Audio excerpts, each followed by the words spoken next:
Andriamanitsika menaka avy meny andro tsara ary meny fifaliana toy izao satria faly aho mahita anareo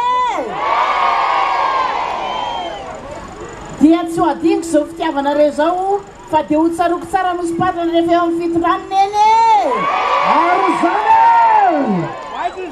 fa zao aloha mila vahoaka mirahina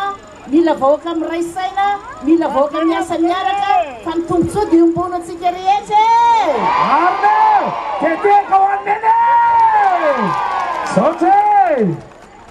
ary satria be taloha reto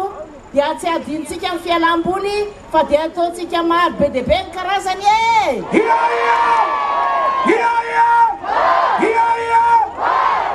nefa mialohan'izany rehetra zany dia mila fandriam-pahalema antsika ataontsika mazava tsara ny tanàna ary ny ankizy alao hiditra an-tsekoly daholo fa omena kantinina scolaire firisan-dato menaneny firisan-dato menaneny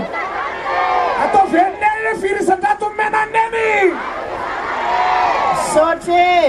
ary fantatro fa ny rano koa dia fiainana ka syntsika borina famitenina sy basainy tsaratsara misy tafo dia kamirevitrevitra ho be tanànana Tananarivo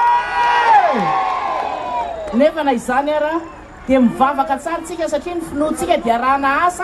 asa tsara asa mafy miara-miasa daholo tsika rehetra ataoko izay mahamoramora ny fahitana asa satria mila miasa sy misakafo tsara tsika ekena ve zany ekena fa zao ary manana diditsika